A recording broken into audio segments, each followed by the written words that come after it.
दोस्तों, मैं दीपक कुमार गुमिया मोटिवेशन की क्लास की तरफ से। दोस्तों, आज हम लोग जो बात करने जा रहे हैं जलवायु परिवर्तन के बारे में। तो जो है हम लोग पहला पॉइंट करते हैं, जलवायु परिवर्तन के प्रमुख कारण क्या हैं? जैसे कि ग्रीन हाउस गैसें, ओजोन परत का क्षरण तथा प्रदूषण। फिर कि ग्रीन हाउस गैसों की संकल्पना किसने प्रस्तुत की थी?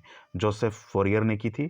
ठीक है। किस गैस का वैश्विक तापन विभव ग्लोबल वार्मिंग पोटेंशियल GWP किन बातों पर निर्भर करता है? उस गैस के अणुओं की दक्षता एवं उस गैस के वायुमंडलीय जीवन काल पर। ठीक है दोस्तों। तो किसी गैस का वैश्विक तापन विभव जो है, ग्लोबल वार्मिंग पोटेंशियल जो है, वो निर्भर करता है तो जो गैस के अणुओं की जो कैपेसिटी है, दक्षता है, और उस गैस की वायुमंडलीय जीवन काल पर। ठीक है दोस्तों। नेक्स्ट पॉइंट कि प्राकृतिक रूप से पाई जाने वाली वह ग्रीन हाउस गैस कौन सी है जो सर्वाधिक ग्रीन हाउस प्रभाव उत्पन्न करती है? तो जलवाष्प है ना। तो जलवाष्प क्या करती है कि वो ग्रीन हाउस गैस है ना। जलवाष्प भी क्या है? ग्रीन हाउस गैस है जो सर्वाधिक ग्रीन हाउस प्रभाव उत्पन्न करती है और प्राकृतिक रूप से पाई जाती है, वाटर वेपर। ठीक है दोस्तों। नेक्स्ट पॉइंट की तरफ हम चलते हैं कि वर्ष 2015 के पेरिस समझौते में ग्रीन हाउस गैस के उत्सर्जन को सीमित करने का लक्ष्य रखा गया है। इसके अंतर्गत यह लक्ष्य है कि 21वीं शताब्दी के अंत तक औसत वैश्विक तापमान में वृद्धि उद्योग पूर्व स्तर से 2 डिग्री सेंटीग्रेड या अधिक संभव हो सके तो 1.5 डिग्री सेंटीग्रेड से अधिक न होने पाए। तो 2015 में पेरिस समझौता हुआ, ग्रीन हाउस गैस के उत्सर्जन को सीमित करने का लक्ष्य था, है ना, रखा गया। तो हमको ये लक्ष्य जो रखा गया कि 21वीं शताब्दी के अंत तक वैश्विक जो औसत वैश्विक तापमान में वृद्धि जो है 2 डिग्री सेंटीग्रेड से ज़्यादा नहीं हो सके और संभव हो तो 1.5 डिग्री सेंटीग्रेड से अधिक ना होने पाए। ठीक है दोस्तों। फिर है नेक्स्ट पॉइंट कि क्योटो प्रोटोकॉल किस वर्ष से प्रभावी हुआ? तो वो वर्ष 2005 से प्रभावी हुआ। वह सर्वाधिक भंगुर पारिस्थितिकी तंत्र कौन सा है जो वैश्विक तापन द्वारा सबसे पहले प्रभावित होगा? तो आर्कटिक एवं ग्रीनलैंड हिम चादर, जो ये दोनों क्षेत्र है, ये सर्वाधिक भंगुर पारिस्थितिकी तंत्र है ना। ये सबसे जल्दी प्रभावित होगा। ठीक है। नेक्स्ट पॉइंट कि वायु में कार्बन डाइऑक्साइड की मात्रा बढ़ने से वायुमंडल का तापमान क्यों बढ़ता है? तो क्यों बढ़ता है? तो क्योंकि कार्बन डाइऑक्साइड और सौर विकिरण जो सनलाइट होता है कि अवरक्त अंश को अवशोषित करती है ना। कार्बन डाइऑक्साइड सौर विकिरण के अवरक्त अंश को अवशोषित करती है। ठीक है। इस बात को ध्यान में रखेंगे। फिर नेक्स्ट क्वेश्चन जो है, मीथेन गैस के उत्सर्जन के प्रमुख प्राकृतिक स्रोत कौन से हैं? तो आर्द्रभूमि, वेटलैंड जो होता है, समुद्र है, हाइड्रेट्स है ना, जो समुद्र में पाए जाते हैं, है ना। तो ये मीथेन गैस को उत्सर्जन के प्राकृतिक स्रोत हैं। फिर नेक्स्ट क्वेश्चन कि ग्रीन हाउस गैस प्रोटोकॉल का विकास किसके द्वारा किया गया है? तो वर्ल्ड रिसोर्स इंस्टीट्यूट WRI, ठीक है, और world business council on sustainable development WBCSD के द्वारा किया गया है ग्रीन हाउस गैस प्रोटोकॉल का विकास। ठीक है दोस्तों। नेक्स्ट पॉइंट कि विश्व के तापमान पर आंकड़े प्राप्त करने के लिए वैश्विक वायुमंडल निगरानी स्टेशन कहाँ स्थापित किए गए हैं? कि विश्व का तापमान जो घटता बढ़ता है ना, तो उसके लिए आंकड़े प्राप्त करने के लिए वैश्विक वायुमंडल निगरानी स्टेशन अल्जीरिया में, ब्राजील तथा केनिया में किया गया है। ठीक है। नेक्स्ट पॉइंट कि जलवायु परिवर्तन का क्रायोजेनिक संकेतक किससे प्राप्त किया जाता है? तो जलवायु परिवर्तन का क्रायोजेनिक संकेतक जो है वो आइस्कोर से प्राप्त किया जाता है। ठीक है दोस्तों। इसी के साथ साथ हम एक पॉइंट और भी देख लेते हैं कि भूटान एक कार्बन निगेटिव देश है ना। यह प्रतिवर्ष जो है ये वायुमंडल से 6 मीट्रिक टन जो है 6 मीट्रिक टन कार्बन अवशोषित करता है। ठीक है दोस्तों। हम लोग नेक्स्ट पॉइंट की तरफ चलते हैं। जो नेक्स्ट पॉइंट है हमारा कि हिम तत्व, आइस्कोर जिसको बोलते हैं, किसी ग्लेशियर या बर्फ की चादर, है ना, आइस शीट को छेद कर प्राप्त किया गया एक बेलनाकार नमूना होता है। तो हिम तत्व आइस्कोर जो है वो ग्लेशियर या बर्फ की चादर को छेद दिया जाता है और एक बेलनाकार नमूना है, इसको प्राप्त किया जाता है हिम तत्व की प्राप्ति। ठीक है। नेक्स्ट पॉइंट जो है, वैश्विक जलवायु परिवर्तन के संदर्भ में कौन सी पद्धतियां मृदा में कार्बन प्रच्छादन या संग्रहण में सहायक है? ठीक है। तो वह है कंटूर बंड, समुच्च बांध जिसे बोलते हैं, है ना। फिर शून्य जुताई, अनुपद सस्यन, है ना। ये वैश्विक जलवायु परिवर्तन के संदर्भ में ये जो पद्धतियां हैं वो मृदा में कार्बन संग्रहण प्रच्छादन में सहायक हैं। इस बात को याद रखेंगे दोस्तों, है ना। ठीक है। वो पहाड़ों पर जो हम लोग सीढ़ी नुमा जो खेत का निर्माण करते हैं, समुच्च बांध, उसी तरह का होता है। हाँ, ठीक है। और जो है कि शून्य जुताई, है ना, कि जो बिना हम लोग ट्रैक्टर से या अपने आप जो हम लोग ट्रैक्टर का उपयोग नहीं करते हैं शून्य जुताई में, है ना, उसको इसी तरह से हम लोग बूंद देते हैं खेतों में। ठीक है दोस्तों, ये शून्य जुताई है। ठीक है, फिर किस अंतर्राष्ट्रीय सम्मेलन में हरित जलवायु कोष ग्रीन क्लाइमेट फंड के गठन का प्रावधान किया गया था? बहुत इंपॉर्टेंट क्वेश्चन है। तो कानकुन सम्मेलन है ना, मैक्सिको, वर्ष 2010 में किया गया था हरित जलवायु कोष ग्रीन क्लाइमेट फंड। ठीक है दोस्तों, फिर है कि हरित जलवायु कोष ग्रीन क्लाइमेट फंड के गठन का उद्देश्य था, क्या उद्देश्य था ग्रीन क्लाइमेट फंड के गठन का? तो विकासशील देशों के जलवायु परिवर्तन का सामना करने हेतु अनुकूलन और न्यूनीकरण पद्धतियों में सहायता देना। ठीक है दोस्तों, फिर नेक्स्ट पॉइंट कि यदि किसी महासागर का पादप प्लवक किसी कारण से पूर्णतया नष्ट हो जाए, है ना, अगर किसी महासागर में अगर जो वहाँ पर प्लांट, छोटे छोटे प्लांट जो है पादप प्लवक जो तैरते रहते हैं हमेशा, अगर वो नष्ट हो जाए तो क्या होगा? तो कार्बन सोखने की क्षमता जो है वो उस पर प्रतिकूल प्रभाव पड़ेगा, काफ़ी घट जाएगा। कार्बन सिंक के रूप में महासागर पर एवं महासागर की जो खाद्य श्रृंखला है, छोटे छोटे जो मछली है वो बड़ी मछली उस पर निर्भर रहती है, तो जो खाद्य श्रृंखला, जो फूड चेन जो बनता है, फूड वेब जो बनता है, ये बिल्कुल नष्ट हो जाएगा, प्रतिकूल प्रभाव पड़ेगा, है ना। फिर नेक्स्ट पॉइंट कि प्रथम विश्व जलवायु सम्मेलन कहाँ आयोजित किया गया था? तो प्रथम विश्व जलवायु सम्मेलन जिनेवा में, जो स्विट्जरलैंड में है, वर्ष 1929 में किया गया था। ठीक है दोस्तों, फिर नेक्स्ट पॉइंट कि कौन सी घटनाएं वैश्विक तापन, ग्लोबल वार्मिंग के प्रभाव को दर्शाती हैं? हिमानी का पिघलना, तो ग्लोबल वार्मिंग से क्या क्या होता है ना, तो हिम पिघलता है जो पर्वतों पे होता है, ये जो आर्कटिक अंटार्कटिक क्षेत्र में है, हिमानी का पिघलना, सागरीय तल में उत्थान होता है, मौसमी दशाओं में परिवर्तन होता है, वैश्विक तापमान में वृद्धि आदि जो है इसके लक्षण है। फिर वैश्विक तापन के कारण जो एल्पाइन ग्लेशियर के पिघलने से किन दो देशों को अपनी अंतर्राष्ट्रीय सीमाएं फिर से निर्धारित करनी पड़ेंगी, है ना। तो वैश्विक तापन के कारण जो है एल्पाइन, तो अल्पाइन जो है ये इटली और स्विट्जरलैंड के बीच में ये पर्वत श्रेणी है, तो अल्पाइन वहाँ ग्लेशियर भी है। तो अल्पाइन ग्लेशियर के पिघलने से क्या हो रहा है कि अंतर्राष्ट्रीय सीमाएं धूमिल पड़ती जा रही हैं, तो इटली और स्विट्जरलैंड को फिर से अपनी अंतर्राष्ट्रीय सीमाएं निर्धारित करनी पड़ेंगी। ऊर्जा की बचत कर पृथ्वी को सुरक्षित रखने के उद्देश्य से प्रत्येक वर्ष मार्च के अंतिम शनिवार को पृथ्वी का अर्थ आवर मनाया जाता है ना, कि ऊर्जा की बचत करने का संकेत जो है, संदेश जो है पूरी दुनिया को दिया जाता है अर्थ आवर के दौरान। तो इसका समय घंटा कब से कब मनाया जाता है? तो रात में 8:30 से लेकर 9 बजे के बीच में बत्तियां जो है पूरे विश्व की बुझा दी जाती हैं, है ना। और ये मनाया जाता है कब? तो मार्च के अंतिम शनिवार को। ठीक है, अर्थ आवर। वर्ष 2020 में 28 मार्च को पूरा विश्व में अर्थ आवर मनाया गया। इसमें 187 देशों के 7,000 से अधिक देशों ने भाग लिया। ठीक है, और green group world wide fund for nature द्वारा यह आयोजित किया अर्थ आवर का 14वां संस्करण था, है ना। 187 देशों ने भाग लिया था और इसका विषय क्या था? तो जलवायु परिवर्तन, क्लाइमेट चेंज। भारत ने, फिर नेक्स्ट पॉइंट कि भारत ने क्योटो प्रोटोकॉल की द्वितीय प्रतिबद्धता अवधि पर अपनी सहमति कब प्रदान की? 8 अगस्त 2017 को। ठीक है दोस्तों, फिर नेक्स्ट पॉइंट कि IPCC intergovernmental panel on climate change की पहली रिपोर्ट कब प्रकाशित हुई? तो वर्ष 1990 में ये रिपोर्ट प्रकाशित हुई थी। ठीक है दोस्तों, हम लोग नेक्स्ट पॉइंट की तरफ चलते हैं।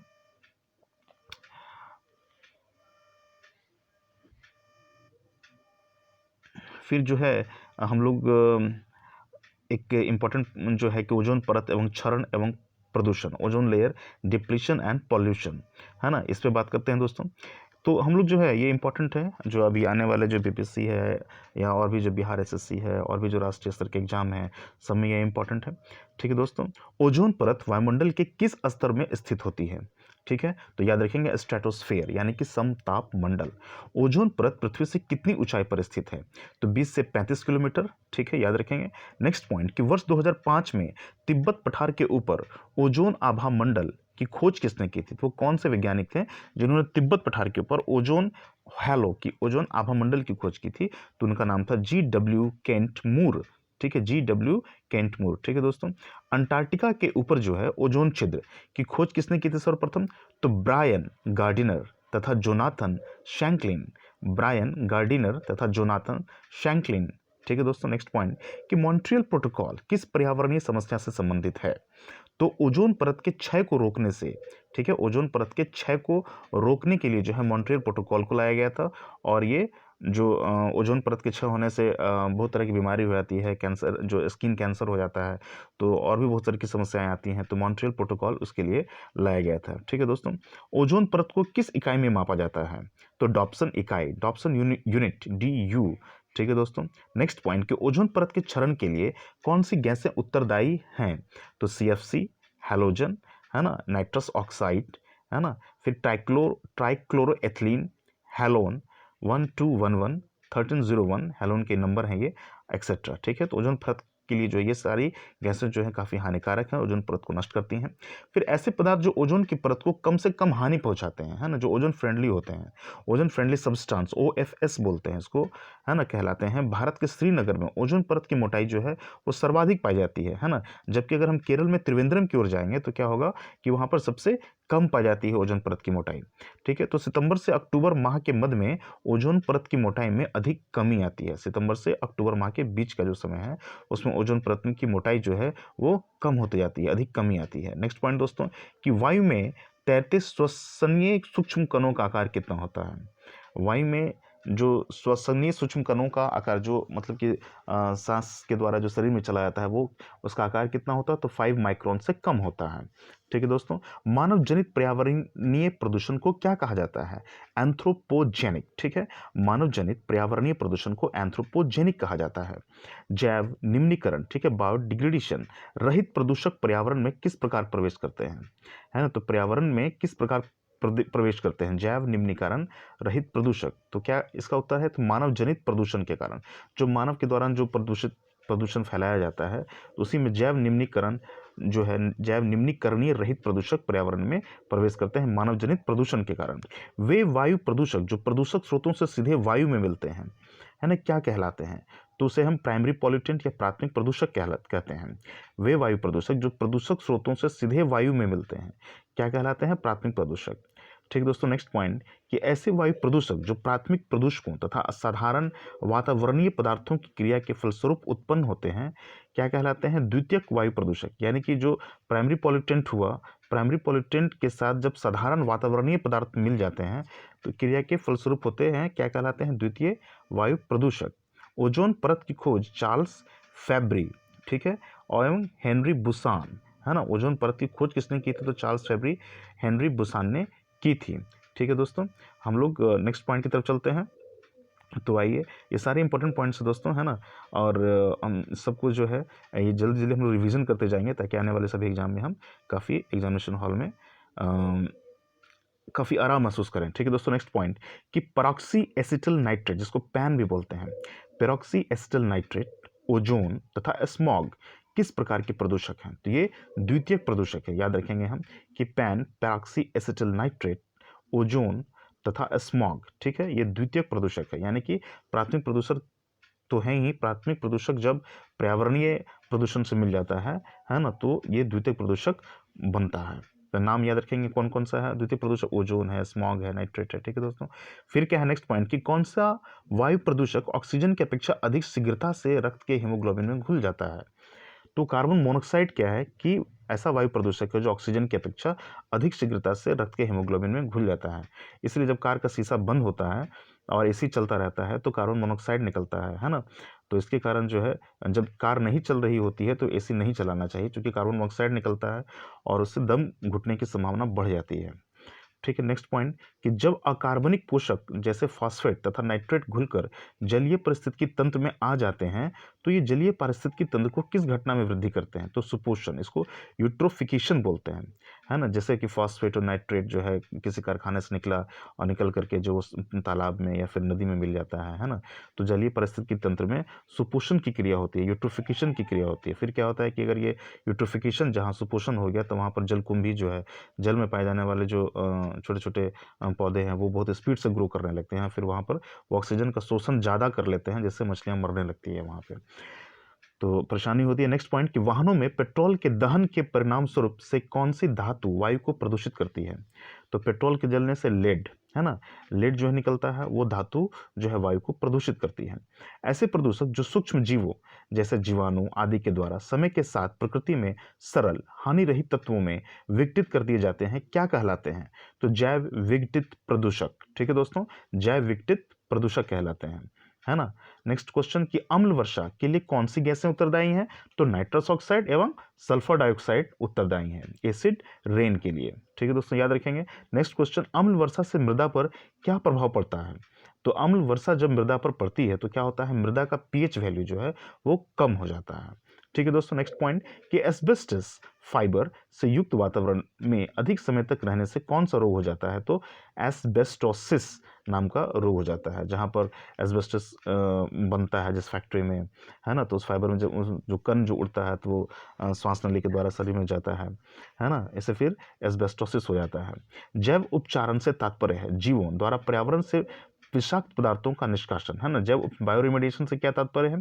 तो जीव द्वारा पर्यावरण से विषाक्त कणों को हटाया जाता है, विषाक्त पदार्थों का निष्कासन होता है। रेफ्रिजरेटर में प्रशीतक के रूप में भरी जाने वाली गैसों का विपणन सामान्यतः जो मेफ्रॉन ब्रांड के नाम के अंतर्गत किया जाता है। जो रेफ्रिजरेटर में ठंडा करने के लिए जो गैसें भरी जाती हैं उनका नाम क्या है? मेफ्रॉन ब्रांड, ठीक है, नाम के अंतर्गत किया जाता है। ये सामान्यतः हैलोनिक हाइड्रोकार्बन होते हैं। इसके अतिरिक्त बड़े संयंत्रों में अमोनिया भी प्रशीतक के रूप में प्रयोग की जाती है। जैवोपचार यदि प्रदूषण प्रभावित क्षेत्र में किया जाता है तो इसे क्या कहा जाता है? तो स्वस्थानीय जैवोपचार यानी इन सिटू बायोरिमेडिएशन, यानी कि जैव के द्वारा उपचार करना, है ना, प्रदूषण को खत्म करने के लिए जैवोपचार करना, ठीक है।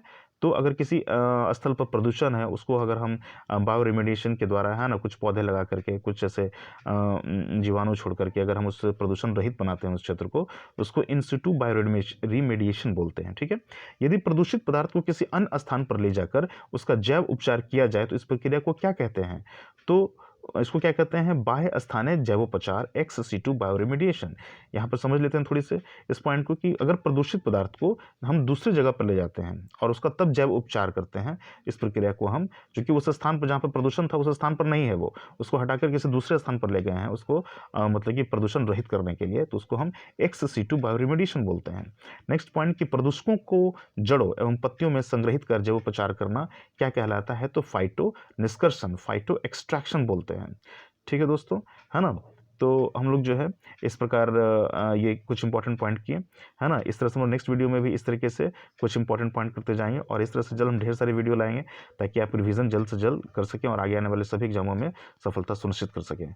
ओके दोस्तों, थैंक यू। मैं दीपक कुमार गुमे मोटिवेशन की तरफ से आप सबों का हमेशा साथ हूँ सफलता के लिए। तो जय जोश। थैंक यू दोस्तों।